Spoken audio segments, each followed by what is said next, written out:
নমস্কার সবাইকে জবাস ব্লগে স্বাগতম। আশা করি সকলেই ভালো আছেন, আমিও ভালোই আছি।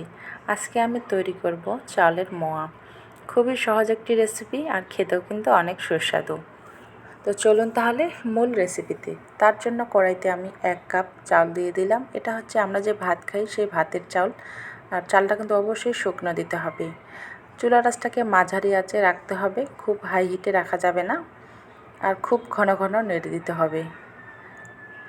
যখন দেখবেন যে সমস্ত চাল ফুলে উঠেছে, তার মানে চালগুলো ভাজা হয়ে গেছে। তো চালগুলো আমার ভাজা হয়ে গেছে, এখন এটা সাইডে রেখে দিচ্ছি।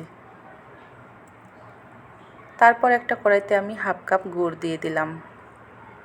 আপনারা কিন্তু এখানে গুড়ের পরিবর্তে চিনি দিয়েও করতে পারেন। সেক্ষেত্রে 1 কাপ চিনি দিবেন, আর 1 কাপ চিনির জন্য কিন্তু 1/2 কাপ পানি দিতে হবে।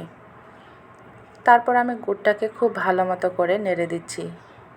গুড়টা কিন্তু ভালো মতো পাক করতে হবে, আর হাত দিয়ে একটু দেখে নিতে হবে। যখন একটু আঠালো হয়ে যাবে তখন বুঝতে হবে যে গুড়টা পাক হয়ে গেছে।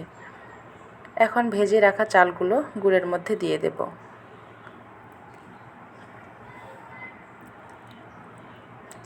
চাল আর গুড়টাকে আবারও খুব ভালো মতো করে মেখে নেব।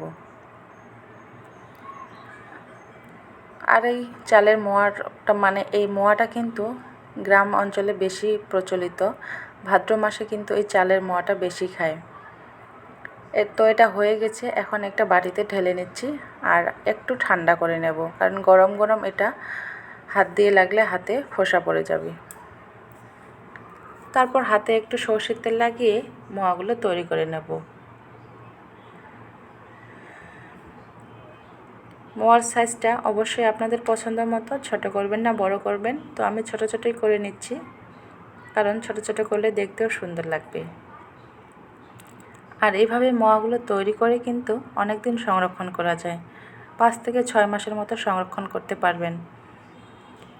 আর এভাবে মোয়াগুলো সকাল বা বিকালে চায়ের সাথে খেতেও ভালো লাগে। আর ছোট বাচ্চাগুলো কিন্তু বেশি খেতে পছন্দ করে এসব মোয়া নাড়ু। তো একে একে সবগুলো মোয়াই আমার তৈরি করা হয়ে গেছে। তারপর উপরে একটু কাঠবাদাম কুচি দিয়ে দিচ্ছি।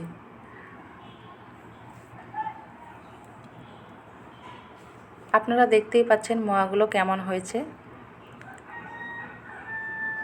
আমার এই রেসিপিটি যদি আপনাদের ভালো লেগে থাকে তাহলে অবশ্যই লাইক কমেন্ট শেয়ার করে আমার পাশেই থাকবেন। আর আমার চ্যানেলটি অবশ্যই সাবস্ক্রাইব করে দিবেন। একটা মোয়া আপনাদেরকে আমি দেখাচ্ছি মোয়াটা কেমন হয়েছে। আর এই মোয়াগুলো যখন ঠান্ডা হয়ে যাবে তখন কিন্তু একটু শক্ত হবে, আর মোয়াগুলো কিন্তু শক্ত খেতেই ভালো লাগে। তো সবাই ভালো থাকবেন, সুস্থ থাকবেন। সবাইকে অনেক অনেক ধন্যবাদ আমার ভিডিওটি দেখার জন্য।